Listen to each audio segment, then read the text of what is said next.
ఒక విషయం నాకు నీకు మనందరికి చెప్పబోతున్నాడు. ఇది గనక నువ్వు మనసులో పెట్టుకుంటే, ఈ మాటలు విని నీ హృదయం గనక సిద్ధపరుచుకుంటే, నువ్వు ఆలోచిస్తే నేను చెప్పగలుగుతా, రాబోతున్న 25వ సంవత్సరము మనం దీవించబడబోతున్నాం. హల్లెలూయా. ఎంతమంది 2025లో ఆర్థికంగా, ఆత్మార్థికంగా, ఆరోగ్యపరంగా, మానసికంగా, ఫైనాన్స్ పరంగా, ఉద్యోగాల పరంగా, గర్భఫలం పరంగా, అన్ని విషయాల్లో వర్ధిల్లాలని ఎంతమందికి ఆశ ఉంది? ఎంతమంది దీవించబడాలని ఆశ ఉంది? నిజంగా అది మీ జీవితాల్లో ఎలా జరిగిద్ది అనేది ఈరోజు దేవుడు మనకు చెప్పబోతున్నాడు. హల్లెలూయా. కాబట్టి శ్రద్ధగా మనము దేవుడి మాటలు మనం వినాలి.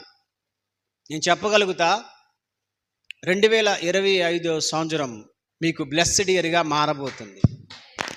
ఎక్కడెక్కడ తలదించుకున్నావు నా కుమారుడా, ఎక్కడెక్కడ సిగ్గుపరచబడ్డావో, ఎక్కడెక్కడ నువ్వు అవమానించబడ్డావో, అక్కడే అదే ప్రాంతాల్లో నువ్వు రెండింతల ఆశీర్వాదం పొందుతావని దేవుడు క్లియర్గా మాట్లాడుతూ వస్తున్నాడు.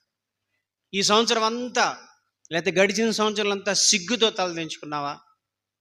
ఒకళ్ళు తెలుసో తెలియక నువ్వు చేసిన కొన్ని పొరపాట్లను పెట్టి, కొన్ని తప్పుల్ని పెట్టి, అజ్ఞానంగా, బుద్ధిహీనంగా, తెలివి లేకుండా, మూర్ఖంగా, తెలిసి కొన్ని చేసిన పొరపాట్లు పెట్టి నువ్వు సిగ్గుతో తలదించుకున్నావా? సిగ్గుతో నువ్వు అవమానించబడ్డావా?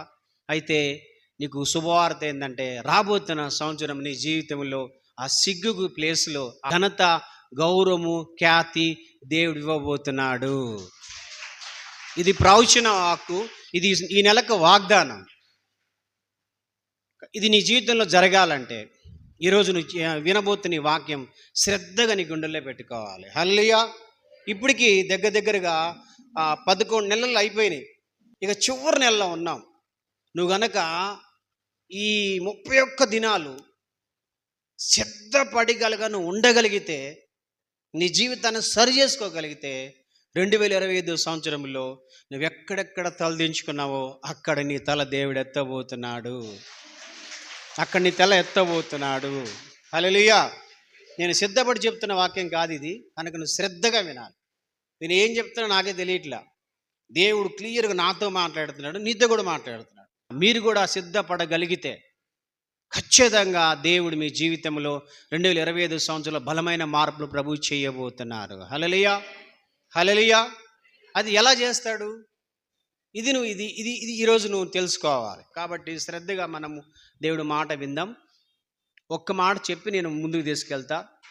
ఈరోజు నీ జీవితంలో, నా జీవితంలో కావచ్చు, మన జీవితంలో ఈ 2024 అంతా మనం ఎక్కడో ఏదో పోగొట్టుకున్నాం, ఎక్కడో ఏదో పొందుకోలేకపోయాం. ఎన్నో ఆశలతో, ఎన్నో ఉద్దేశాలతో ఈ 2024లో మనం ప్రారంభించాం. కానీ 2024 చివరికి వచ్చేసాం. ఇంక అయిపోయింది, ఇంకొక నెలే. ఇంకా రేపు నుంచి, ఈ రోజు నుంచి క్రిస్మస్ పండగ. ఈ పండగ చేసుకుంటూ ఉంటాం, భ్రమపడతా ఉంటాం. యేసుక్రీస్తు పుట్టాడని స్టార్లు పెడతాం, ఇంటికి లైటింగ్ వేసుకుంటాం, సున్నాలు కొట్టుకుంటాం, పిండి వంటలు, కొత్త బట్టలు, అంతా ఎంజాయ్మెంట్. చివరికి 31st వచ్చేసి 31st కూడా కొత్త సంవత్సరం వచ్చిందని హ్యాపీ న్యూ ఇయర్ అని మనం కేకలేస్తాం. కానీ యథావిధిగా ఈ సంవత్సరం అనిపించిన శాపమే వచ్చే సంవత్సరం అనిపిస్తాం. ఈ సంవత్సరం జరిగిన ఓటమే వచ్చే సంవత్సరం కూడా ఓటమే. ఈ సంవత్సరంలో దరిద్రమే వచ్చే సంవత్సరం కూడా దరిద్రమే. ఈ సంవత్సరం కూడా వేదన, బాధలే, వచ్చే సంవత్సరం కూడా సేమ్ అదే. ఎందుకు అంటే నువ్వేం చేయలేకపోయా అంటే, ఈ సంవత్సరం చివరిలో నువ్వు సరి చేసుకోలేకపోయావు. హల్లెలూయా. కాబట్టి జాగ్రత్తగా వినాలి. ఒక్క మాట నేను చెప్పి మిమ్మల్ని ముందుకు తీసుకెళ్తాను. 2025 సంవత్సరం నీ జీవితం బ్లెస్సెడ్గా ఉండాలంటే మొదటి విషయం చెప్తున్నాను, నువ్వు సరి చేసుకోవాలి. ఎక్కడ తప్పు చేసావు, ఎక్కడ పొరపాటు జరుగుతుంది, అది నువ్వు క్లియర్గా నువ్వే, నీ భార్య చెప్పాల్సిన అవసరం లేదు. నీ భర్త చెప్పాడు, నీ భార్య చెప్పింది, ఇప్పుడు దాకా నీ బంధువులు, నీ స్నేహితులు, నీ తల్లిదండ్రులు, నువ్వు పొరపాటు చేస్తున్నావు, అట్లా ఇట్లా అందరూ చెప్పారు. ఎవరు చెప్పినా నువ్వు వినలా. టైం అంతా వేస్ట్ అయిపోయింది, ఏజ్ పెరుగుతుంది, అంతా వేస్ట్ అయిపోతుంది. నీకన్నా పొరుగు వాళ్ళందరూ బాగుపడుతున్నారు, అందరూ వర్ధిల్లుతున్నారు, కానీ నువ్వు మాత్రం దిగజారుతున్నావు, అక్కడే కూర్చున్నావు, వర్ధిల్లలేకపోతున్నావు. కారణం ఏంటంటే నువ్వు ఎక్కడో నీ జీవితంలో పొరపాటు నువ్వు చేస్తున్నావు. హల్లెలూయా. హల్లెలూయా. ఆ పొరపాటు నువ్వేం చేయాలంటే సరి చేసుకోవాలి. ఇప్పుడు నీళ్ళు ఎన్నో మచ్చలు ఉన్నాయి, ఎన్నో రంధ్రాలు ఉన్నాయి, ఎన్నో పొరపాట్లు ఉన్నాయి. జాగ్రత్త వినాలి. ఎన్నో పొరపాట్లు ఉన్నాయి. ఈ సంవత్సరం ఎన్నో పొరపాట్లు చేసావు, ఎన్నో తప్పులు చేసావు, ఎన్నో రంధ్రాలు ఉన్నాయి, ఎన్నో మిస్టేక్స్ జరిగినాయి. తెలుసో తెలియకో మొత్తానికైతే జనవరి నుంచి ఈ నవంబర్ డిసెంబర్ దాకా నీ లైఫ్లో ఎన్నో మిస్టేక్లు జరిగినాయి.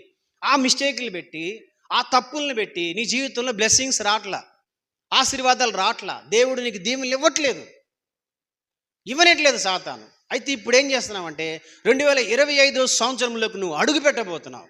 సరి చేసుకోకుండా కనుక నువ్వు అట్లానే అడుగు ముందుకేసావంటే అదే నీకు ముళ్ళయిద్ది. హల్లెలూయా. అర్థమైందా?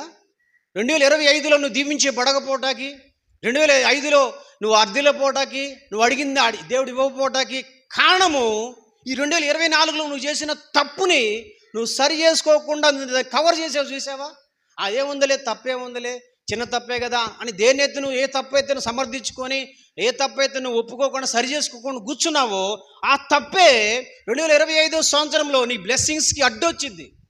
ఈ ముళ్ళు, ఈ చెత్త, ఈ మురికి నీ జీవితంలో వచ్చే సంవత్సరం రాబోతున్న ఆ ఆశీర్వాదం దీవెన రానియకుండా ఇది అడ్డుపడిద్ది అన్నట్టు. నువ్వు అందుకని ఏం చేయాలంటే 2025 వచ్చే లోపే నువ్వు క్లీన్ చేసుకోవాలి. గట్టిగా చెప్పకూడదాం.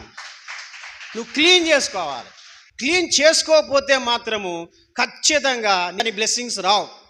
ఎంతమంది దైవజనులు ఏకీభవించి తల మీద చేతులు పెట్టినా, ఎంతమంది దైవజనులు నీకు బ్లెస్సింగ్స్ ఇచ్చినా, నీ మీద ఆయిల్ అనాయింటింగ్ ప్రే చేసినా, నీ నెత్తి మీద ఎంత అభిషేకంతో ప్రార్థన చేసినా, ఎంత భాషలతో నువ్వు మాట్లాడినా, ఎంత నువ్వు చేసినా సరే ఇట్టనే ఉంటావు. ఇదే తంతు. రేపు నెక్స్ట్ ఇయర్ కూడా రిపీట్ అయ్యేది. జాబ్ రాదు, డిఎస్సి రాస్తావు, జాబ్ ఫెయిల్, ఐఏఎస్ ప్రిపేర్ అవుతావు, ఫెయిల్, బిజినెస్ ఫెయిల్, పొలంలో పంటలు వేస్తావు, ఫెయిల్.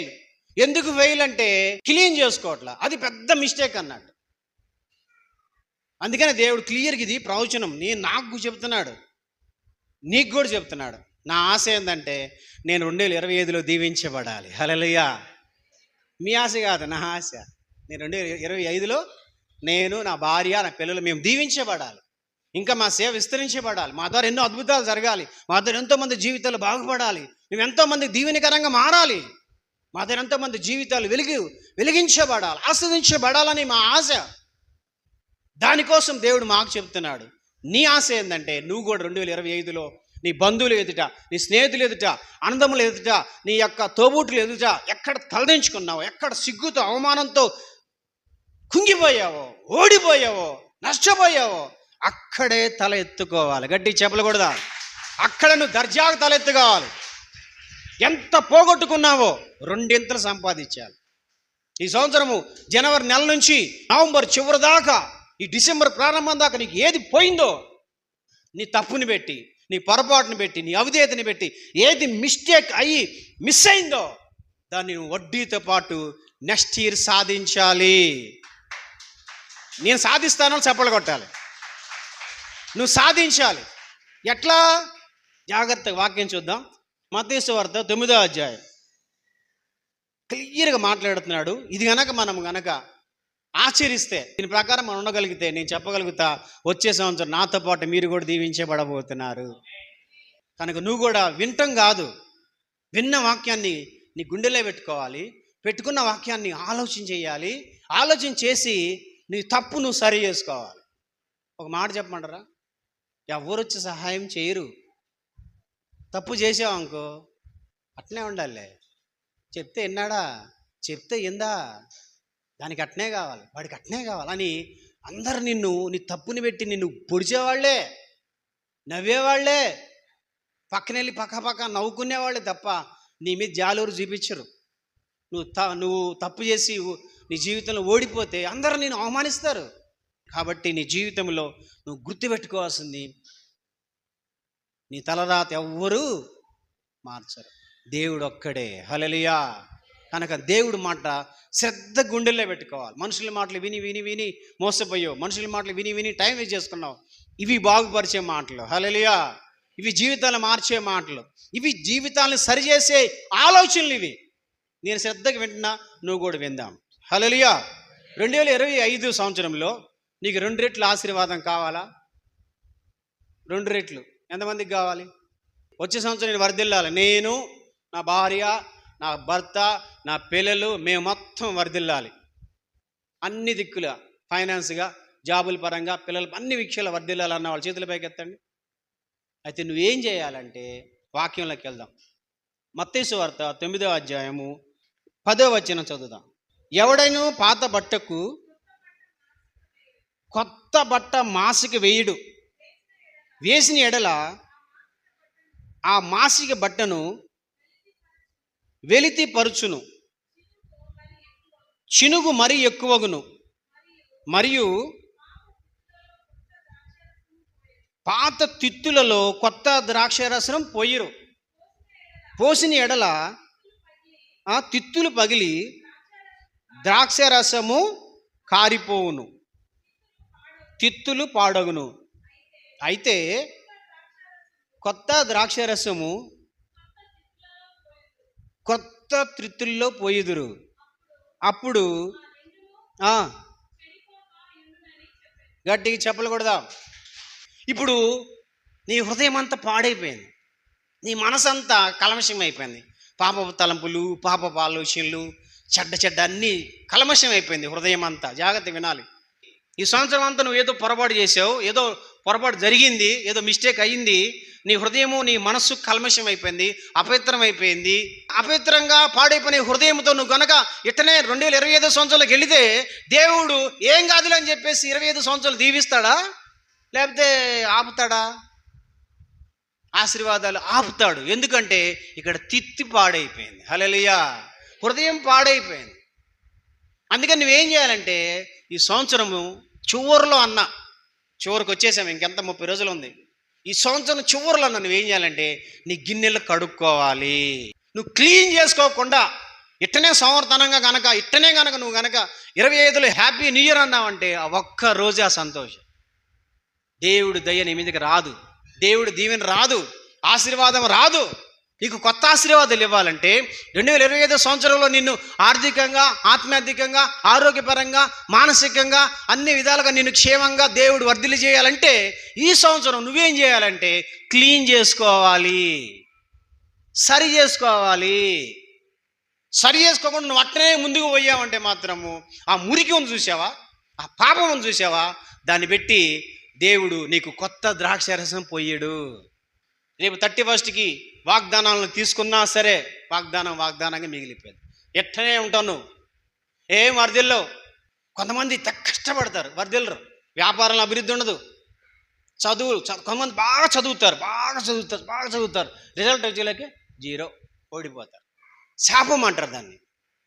ఏ శాపం అది? వాళ్ళు తప్పు, వాళ్ళ తల్లిదండ్రులు తప్పు, వాళ్ళ తాతలు తప్పు. దాన్ని క్లీన్ చేసుకోవట్లేదు అన్నట్టు వాళ్ళు. అర్థమైందా? క్లీన్ చేసుకున్నందుకు అంటే వాళ్ళు ఏం చేస్తున్నారంటే ఆ పాత తిత్తుల్లోనే కొత్త ద్రాక్షరం పోయాలని చూస్తున్నారు, ఆ పాసి పట్టిన గిన్నెలోనే కొత్త అన్నం వండాలని చూస్తున్నారు. కుదరదు అది. ఇప్పుడు చెప్పండి, ఎంతమందికి కావాలి వచ్చే సంవత్సరం ఆశీర్వాదం? నువ్వు బాగుపడాలి. నిన్ను బట్టి నీ భార్య, నిన్ను బట్టి నీ భర్త, నిన్ను బట్టి నీ పిల్లలు, నిన్ను బట్టి నీ తల్లిదండ్రులు. నోహోని బట్టి నోహో కుటుంబాన్ని దేవుడు దీవించాడు. ఎవరిని బట్టి? నోవాహు అని ఒక్క వ్యక్తిని పెట్టి తన భార్యను దేవుడు దీవించాడు.